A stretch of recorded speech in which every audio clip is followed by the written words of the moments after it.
Hello team, welcome to another ATPGEO Geopolitics video with myself, Jonathan M.S. Pearce. I'm going to do a video on something that absolutely fascinates me, and that is disinformation. It's incredibly important. It's one of our biggest challenges globally going forward. And disinformation created by troll accounts online that are active in places like Twitter or X, and that are run by regimes that are antithetical to the ideals of us in Europe and hopefully in the US and other places around the world. Russia is a country that has been perfecting this art over the years. They've been involved in amplifying messages and sowing discord and division over such political events as the EU referendum, Brexit vote in 2016, but also the Scottish independence vote in 2014 and American elections of 2016 and 2020 and 2024, immigration issues around Europe, amplifying the message of Eurosceptic parties like AfD, championing the ideals, the ideologies of people like George Simeon, Karlin Georgescu in Romania, and Nawrocki in Poland, etc., etc. Right? So it's not inventing stuff necessarily out of whole cloth, but it's taking issues that are already divisive and opening that crack into a chasm and using these as vehicles to sow social we talk about social cohesion, to sow social division. And Russia have done that so successfully. Well, actually, we often forget to talk about Iran and North Korea and China, these other actors that are getting heavily involved in disinformation projects and tactics. We're now going to go to Iran. As we know, Iran's been involved in a bit of a war with Israel. Well, it appears that certain pro-Scottish independence accounts online, really vociferous accounts that have been producing an awful lot of content, suddenly stopped producing content around the 12th of July. Here we have a source, ScotFacts, that says Jake, Fiona and Lucy have been inactive since the 12th of July. For such prolific pro-nationalist posters on the platform, I don't understand what happened to them all on the 12th of July. Now what could have happened? Well, we'll get to that in a second, but just to give you some background, I'm just picking three particular online presences, these three accounts that are pro-Scottish independence. Here we have Jake, and you have a very likely looking photo. The chances are that is an AI generated avatar photo. Hashtag Free Scotland, hashtag Scottish Independence. I'm a Scottish urban peasant who will never vote Tory. Joined November 2024 and has been very active since then. Here are just three posts on a single day on June the 12th. Independence is normal. Hashtag Scottish Independent. Studies confirm Brexit has cost the Scottish economy £4 billion. The Union has cost Scotland billions more. Hashtag Scottish Independence. Are the SNP doing enough to promote Scottish independence? And of course, this source says 12th of July. They actually mean 12th of June. What happened on the inactive since the 12th of June, not July. But anyway, that's Jake. Here we have Fiona. Should Scotland be independent? Hashtag Scottish Independent. Hashtag IndieRef2. So that's the independence referendum, the second one. Hashtag poll. Hashtag Scotland. When can we have Scottish independence? And hashtag Scottish Independence, blah, blah, blah. So that's all June the 11th, June the 12th, 12th, 12th, June the 12th, and then suddenly stops. That's Fiona, young-looking person, slight hint of a Scottish flag on her picture of a unicorn as her banner there, and another young-looking person here, Lucy, joined May 2024. Fiona, don't know when Fiona joined, but anyway. Here we have same sort of pattern. June the 12th, a number of posts. So this is, all of these people posting multiple times a day. Time for all indie Scottish parties to come together and give Scotland Scottish independence. Westminster never get to tell Scots what they can't have. Scottish independence is what we are having. What a dream that would be. The Republic of Scotland as part of Europe. Once again, what an independent future we will have. Let's make it happen. So really trying to divide the United Kingdom here. So what's happened? Why did these accounts suddenly go silent? Well, a sudden silence of dozens of pro-independence X accounts on the 12th of June 2025 coincided with Israeli air and cyber strikes targeting Iranian military and communications infrastructure, says the UK Defence Journal. Now, we're going to pop into the UK Defence Journal. This is an absolutely fascinating article. Dozens of pro-Indy accounts go dark after Israeli strikes. On the 12th of June 2025, dozens of anonymous X, formerly Twitter, accounts advocating Scottish independence abruptly went silent. Many have posted it hundreds of times per week. We were looking at June the 12th, and there were at least 3 from each one of those people there. Just Scottish independence. There's nothing else in their lives, just Scottish independence, Scottish independence, Scottish independence. So, often using pro-independence slogans, anti-UK messaging, and identity cues like NHS nurse or Glaswegian socialist. I've talked to you about this, about indicators for bots and trolls previously, where they'll say, I'm a working class single mother from Turkey, or I'm a black, I used to vote Biden, but now I vote Trump. I'm a black voter from Georgia, or something like that. And it basically, in their bio, gives you just the too obvious as to, kind of what they're going for there, which is appealing to other people in that in-group, that potential in-group. So black person from Georgia or black person from the US did vote Biden. Oh, should I vote Trump now? That kind of thing. And you're like, oh yeah, I'm a black guy. I voted Biden. What have you got to say? Blah, blah, blah. And you get sucked in by the identity cue. And then that pulls you in to then potentially coming into agreement with whatever this troll is advocating. Anyway, to continue, their sudden disappearance. So these accounts, a bunch of these accounts suddenly disappeared. Their sudden disappearance coincided with major Israeli airstrike campaign against Iranian military and cyber infrastructure. Within days, Iran had suffered severe power outages, fuel shortages, and an internet blackout affecting 95% of national connectivity. What appeared at first glance to be a curious coincidence has since emerged as the most visible rupture to date in a long-running foreign influence operation. This was spotted first by the following account, the majority. Iranian bots haven't posted for 4 days. Fiona, where are you new? Where are you new? So Fiona is obviously one of these fake accounts like we've seen. Jake, Fiona and Lucy have been inactive since the 12th of July. It's supposed to be June, so on and so forth. So what emerges is a picture of a state actor, Tehran, deliberately using the Scottish independence issue to weaken its adversary by simplifying internal division. Absolutely classic tactic, this. Quote, the timing, posting patterns and network structure all point to in one direction, says Charles, a veteran open source intelligence researcher who publishes under a pseudonym due to contractual restrictions. Quote, what we're seeing is classic IRGC linked activity, coordinated. So IRGC is the Islamic Revolutionary Guard Corps, the armed forces of Iran, basically. IRGC linked activity, coordinated accounts posting at regular intervals, linguistic and thematic uniformity across profiles, and sudden synchronous silence. The kicker is infrastructure dependency. These accounts didn't log off. They were cut off, almost certainly because their command and control layer, likely hosted through the Iranian VPN exit nodes or proxy managed access platforms, went down after the strikes. This kind of abrupt network-wide halt is a textbook signature of an externalized influence operation losing its operational back end. Iran's strategy is asymmetric, lacking the economic leverage or conventional military reach of its Western adversaries.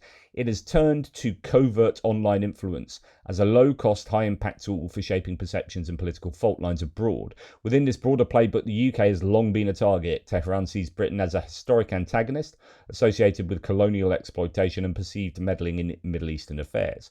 Weakening the UK's internal cohesion fits into Iran's strategic objectives, and Scottish independence provides a compelling wedge issue. And here's an example. So we have this source saying, all the examples in the following post were from a single account over the last 6 months. First, Iran-sponsored posts promoting Scottish nationalism. And this is kind of what you get. I won't read all of these out to you, but you can pause and read all of these. This is from Isla McGregor. Classic Scottish name there. And yeah, there you go. So raise your hand if you're tired of the effing union. So these are all like Scottish, pro-Scottish independence, anti kind of UK, anti-union. Going on to, now onto anti-Israel. So we have behind a kind of the image silhouette of a javelin thrower, and the Olympic rings, and then in the same pose, an Israeli armed forces member with a hand grenade posing as if they're going to throw it like a javelin. And again, other ones. Scottish government has announced it will no longer hold meetings with Israeli ambassadors until real progress has been made towards peace in the Gaza conflict. So that's a kind of real quote from a Scottish politician, but that's being amplified here by Isla McGregor, but in a more, this is not a real person claim, or it's not a real Scottish person advocating for this. So you're getting real anti-Israel vibes here. Then moving on to Free Palestine, which, these issues exist, right? It's not to say these are not real issues, but it's the amplification of this by people in certain demographics to make you think that it's a bigger issue than it is for the people in this supposed demographic. So it's associating Free Palestine and anti-Israel rhetoric with Scottish independence. So if you believe in Scottish independence, then you should also believe in this type thing. And these are the sorts of posts being put up by this single person, Isla McGregor, or single troll. And then it's on to Iran. The notable occurrence in Iran's response to Israel is that the residents of Gaza experienced a night of safety for the first time in 190 days. And then onto anti-England stuff and so on and so forth. It's all pretty consistent, incredibly consistent. So, Iran-sponsored posts promoting anti-Israel propaganda, more Iran-sponsored posts promoting anti-Israel propaganda, and Iran-sponsored posts promoting Iran, Iran-sponsored posts promoting Anglophobia, Iran-sponsored posts spreading disinformation, Iran-sponsored posts calling Scots who reject Scottish nationalism traitors. So you get that here. I mean, it's all, of course, coming from Iranian sources here. There's no doubt that we need a UK parliamentary inquiry to address the interference by a hostile foreign state into US politics, into UK politics. Sorry, I think this needs to be something that the EU does, that the UK does, and the US does. Of course, the US has got rid of the department that looks into foreign interference into their elections. So, they're happy with that as long as it aligns, with in the American case with the GOP intentions. It doesn't matter if they have foreign interference because they want what we want. And, we like this division. We want to get rid of we wanted to have mass deportations. We want to isolate from the rest of the world, so on and so forth. All of these things are exactly what Iran and Russia and North Korea and China want as well. So they're going to be piling in. And now the GOP in the US has got rid of the department that was looking into that because they want all the help they can get. It's incredible. So the article continues. Iran's involvement in Scottish politics discourse began quietly. In the lead up to the 2014 independence referendum, IRIB created Facebook pages like the Scotsman cartoon that published caricatures and memes portraying then Prime Minister David Cameron as the face of English authoritarianism. They mimicked legitimate Scottish media outlets to gain traction. That's called the doppelganger approach. The reach was limited and the campaign was not sustained beyond early 2014, but it laid the groundwork for future more sophisticated efforts. Press TV, which is Iran's English language propaganda outlet, openly framed Scotland's desire for independence as an anti-imperialistic struggle. Stories suggested that London was militarising Scottish territory to suppress secessionist sentiment. These narratives circulated in Iranian state media but saw limited impact in Scotland itself. Nonetheless, they demonstrated a clear thematic template: Scotland as oppressed, Westminster as colonial overlord, and independence as liberation. And then between 2022 and 2024, so this is a good 6 years after the Scottish independence referendum, Iranian-linked online activity escalated significantly through a network of fake X accounts that promoted Scottish independence. Researchers at Clemson University's Media Forensic Hub identified more than 80 accounts posing as socially conscious British users. Many carried biographies such as ex-NHS nurse, hopeful for a better future with a lot less inequality, designed to appear credible to domestic audiences. The Clemson team concluded that these accounts were likely operated by or on behalf of Iran's Islamic Revolutionary Guards Corps. Their objective appeared to be the amplification of domestic political tensions in the UK, particularly around constitutional issues. Since late 2021, the network produced around 250,000 tweets. These messages were not spam. They were designed to blend into genuine political discourse and engage real users. So I've talked to you previously about sort of the internet research agency Prigozhin, before, when he was alive. His office block full of trolls, and you used to have, I don't know if they still do this, and they're just relying more on sort of AI and easier ways of doing this, generated by AI, but you used to have trolls creating like blogs, whole blogs of like, I don't know, I'm sort of plucking this idea out of the ether, but say like an embroidery blog, right? You'd be like, it'd be an embroidery article, then an embroidery article. It's supposed to be some American in Ohio or something like that, and then like something that smuggles in some real anti-Democrat, anti-Biden rhetoric, and then back to embroidery. So you would then come across this blog as someone interested in embroidery, and you follow them, really good, yeah, loving it, oh, great stuff, and then a bunch of smuggled in anti-Biden stuff, quite subtly done. So then it's it's like the identity cues. You get sucked in by the identity, by the topic here of embroidery, and then you then are kind of poisoned with this political rhetoric that comes in the back door. And that's how much attention to detail and cleverness that was put in place by people, in this case at the Internet Research Agency in St. Petersburg, on behalf of the Russians, trying to, it was not on behalf of, it was Russian agents doing this. And it's quite similar here. The volume of output was striking. According to Clemson's analysis, the network was responsible for at least 4% of all Scottish independence-related discussion on X in early 2024.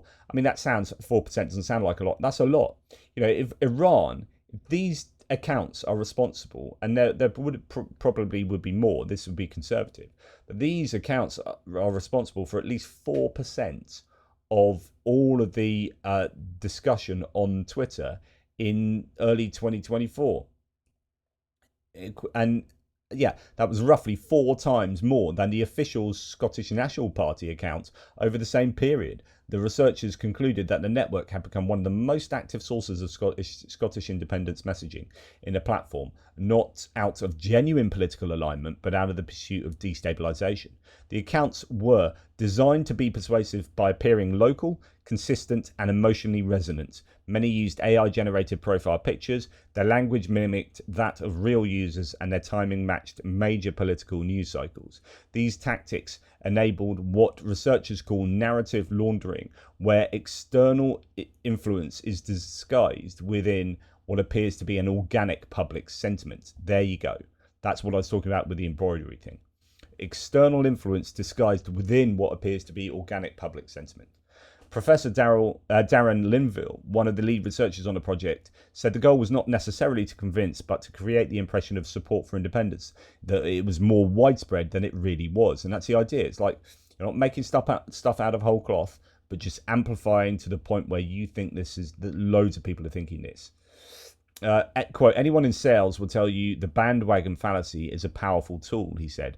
This form of amplification does not have to shift public opinion directly to be effective. It simply reshapes the perceived size and momentum of the movement. Real users frequently engaged with the network's content. Tweets from these fake accounts received hundreds of thousands of retweets, likes, and comments. Many followers were unaware of the account's origins. Over time, this helped to create a feedback loop in which synthetic content was treated as legitimate, and fringe narratives gained disproportionate visibility. It's really important. This is what Alex Jones does. So he will take on stuff from, say, a fake troll account. And this happened with, I think, Romania. He takes on something from a fake troll account and then amplifies it himself. So he's a real person doing the job of the trolls, and he has a massive audience, right, and massive reach. So he takes on fake stuff. It gets then amplified by a real person, and then it gets that then gets re-amplified by the fake people as well. So it's like, look what Alex Jones has just said. And it's that feedback loop that builds up a greater and greater community of ideology aligned to whatever it is that Israel, Russia, North Korea want, right? So well done. Linville and his co-author Patrick Warren noted the campaign remained active for years before being publicly identified. They described it as a more advanced and far-reaching than earlier Iranian operations in terms of tradecraft. It demonstrated better language use, more consistent personas, and stronger alignment with polarizing issues in UK politics. But of course, it comes about regulation then. Despite the exposure, many of the identified accounts remained online through 2024 and into 2025 because, Elon Musk doesn't want to do anything about it. Researchers criticized the lack of enforcement, particularly by X, which had significantly reduced its trust and safety operations.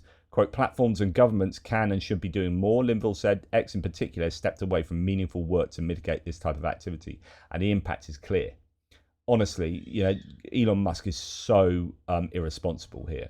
The abrupt and near simultaneous disappearance of dozens of pro-independence accounts on the 12th of June occurred on the same day that Israel launched a series of coordinated air and cyber attacks on Iran. These attacks reportedly targeted infrastructure associated with the Islamic Revolutionary Guard Corps, including facilities linked to electronic warfare and cyber operations. Within 48 hours of the strike, large parts of Iran experienced rolling blackouts, fuel shortages, and telecoms failures.